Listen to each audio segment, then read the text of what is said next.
There's a hospital in Harare that carries a very special name.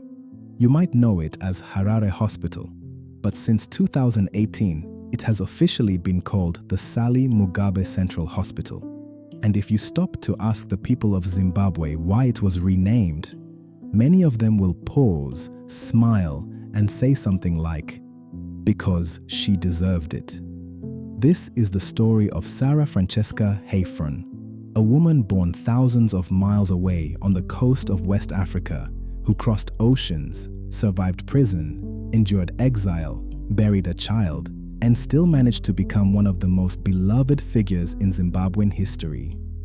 This is the story of Sally Mugabe, mother, activist, first lady, and, to many, simply Amai, the mother of the nation. Our story begins on the 6th of June, 1931, in a place that was then called the Gold Coast, the land we now know as Ghana. It was a British colony, vibrant and restless, where nationalist ideas were beginning to take root and grow. It was here, into this world of change and possibility, that Sally Hayfron was born, and she wasn't alone. Sally came into the world alongside her twin sister, Esther, two little girls born into a remarkable family. Sally's family wasn't just any family. Her maternal grandfather was Peter Awuno Renner, a Sierra Leone Creole lawyer and the very first leader of the Gold Coast Bar. Politics, justice, and public service were woven into Sally's DNA from the very beginning. She grew up attending Achimota School, one of the most prestigious schools in West Africa, and went on to university before qualifying as a teacher. She was sharp, determined, and ready to take on the world. And it was at the Takoradi Teacher Training College where fate stepped in.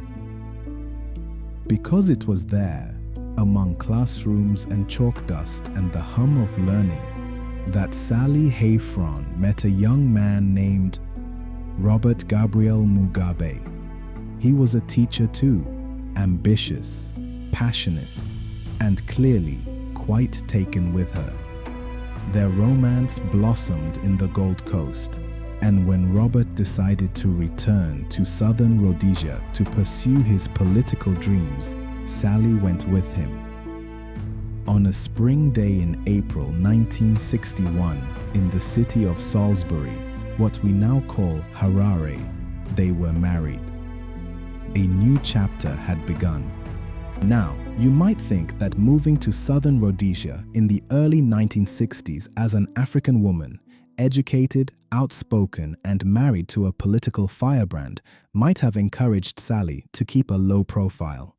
But that simply wasn't Sally's style. Within just 1 year of her marriage, she was already making waves. In 1962, Sally was actively mobilizing African women to challenge the Southern Rhodesian Constitution. She wasn't watching from the sidelines. She was right there at the front, organizing, speaking, and refusing to be silent.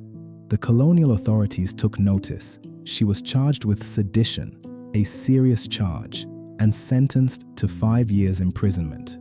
Part of the sentence was suspended, but make no mistake, this was a woman willing to pay a heavy price for what she believed in. She was barely in her 30s, and she was already a force to be reckoned with. By 1967, with her husband Robert imprisoned by the Rhodesian authorities, a detention that would last a full 10 years, Sally made the painful but necessary decision to go into exile in London. She was alone in a foreign city, separated from the man she loved in a country that was not her own. But Sally Mugabe was not someone who sat still and felt sorry for herself. In London, she threw herself into work and activism. She took on jobs as a secretary, including working for Margaret Feeney, the very first director of the Africa Centre in Covent Garden, and as a race relations clerk with the Runnymede Trust. She settled in Ealing in West London, building a life brick by brick. And all the while, she campaigned, she agitated, she knocked on doors and wrote letters and raised her voice, demanding the release of political detainees in Rhodesia. Her husband's name was always near the top of that list, but exile brought with it unbearable grief. In 1963, while Robert was still in detention, Sally had given birth to their only son, a little boy named Nhamodzenyika. He was their joy, their hope, their future. But in 1966, when Nhamodzenyika was just 3 years old, he was struck down by a severe attack of malaria, and he died in Ghana. At that time, Robert Mugabe was still locked away in a Rhodesian prison, and he was not allowed to attend his son's burial. How does a mother carry that? How do you grieve a child across an ocean while your husband cannot even say goodbye? Sally Mugabe bore that grief with a dignity that few could imagine. She kept going and going. In 1970, tragedy struck again when her father passed away. That same year, the British Home Office attempted to deport her. Her visa had expired, but Sally fought back. Robert, still in prison, petitioned British Prime Minister Harold Wilson and the Foreign and Commonwealth Office on her behalf. It worked. 2 British government ministers stepped forward in her corner, Labour MP Maurice Foley and the Conservative peer Lord Lothian. Sally was granted British residency. Even from behind bars, Robert and Sally were a team. In 1975, Robert Mugabe was finally released from prison after more than a decade of incarceration. He and his close friend Edgar Takere departed quickly for Mozambique, the front lines of the liberation struggle for Zimbabwe, and Sally followed. In Maputo, the capital of Mozambique, Sally took on a new role, one that came naturally to a woman of her heart. She became a mother figure to the thousands of refugees who had been displaced by the Rhodesian Bush War. Young people far from home, families torn apart by conflict, children with no one to look after them. Sally was there, feeding, comforting, organizing, caring. Back in Zimbabwe, or Rhodesia as it was still called, her political star was rising. In 1978, she was elected ZANU-PF Deputy Secretary for the Women's League. She wasn't just Robert Mugabe's wife, she was a leader in her own right.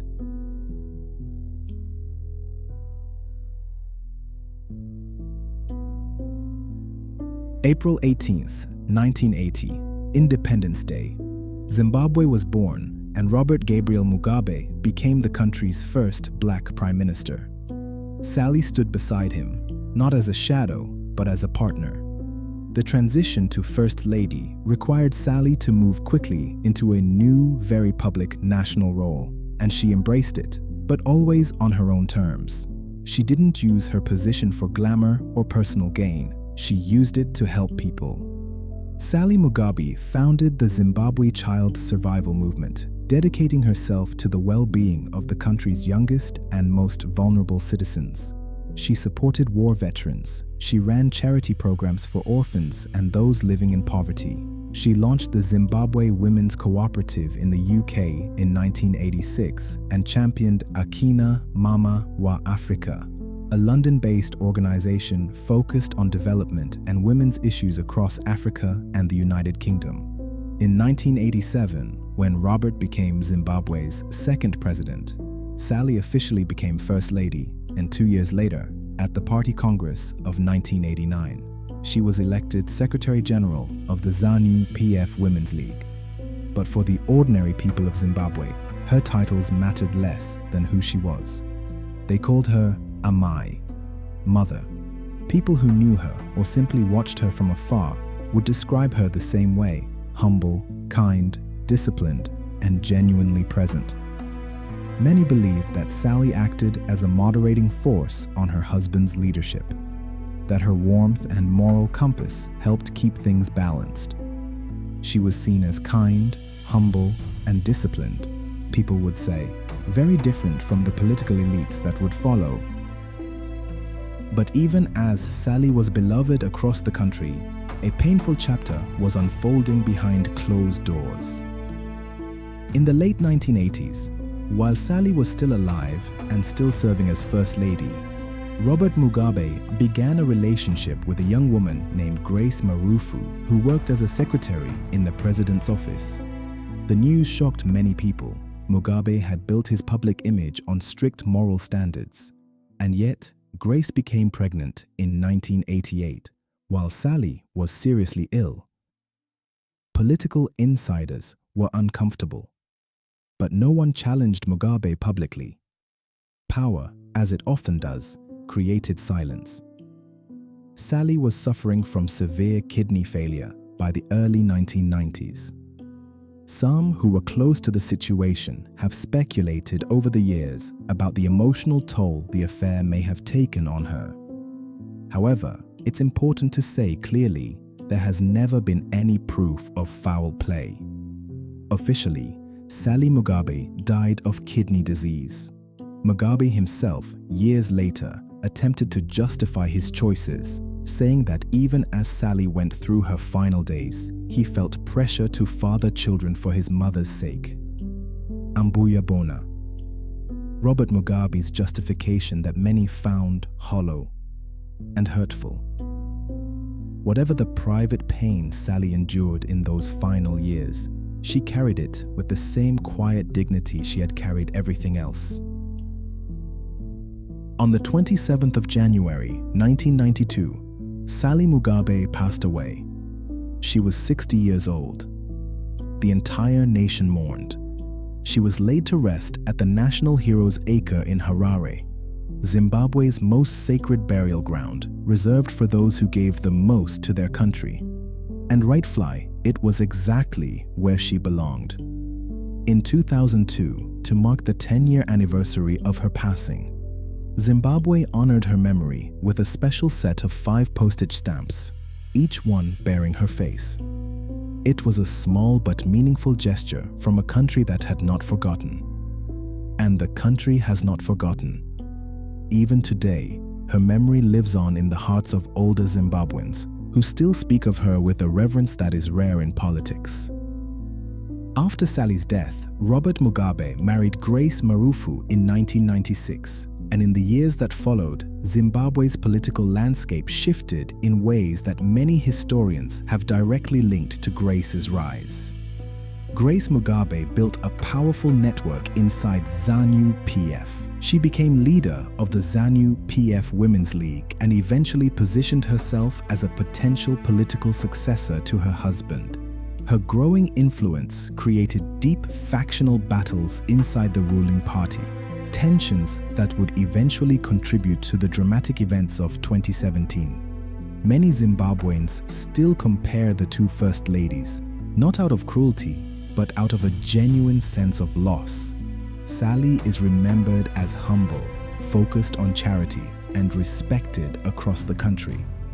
Grace became a more divisive, flamboyant political figure. It's a comparison that speaks volumes, not just about two women, but about the soul of a nation and what it values. Older Zimbabweans still say it quietly, with a sigh. If Sally had lived longer, Zimbabwe's politics might have been very different. And then there is that hospital. In 2018, the building that most people had always called Harare Hospital was officially renamed. The new name, Sally Mugabe Central Hospital. It was a recognition, long overdue, many would say, of a woman who spent her life fighting for the well-being of ordinary Zimbabweans, who ran charity programs, who founded the Zimbabwe Child Survival Movement, who called a refugee camp in Mozambique home because she wanted to be where the people were. Every day, thousands of people pass through those doors seeking healing. And every day, Sally Mugabe's name greets them, not on a monument in a park, not on a stamp, but on a living, breathing, working hospital, a place where people are helped. It feels right. It feels like her.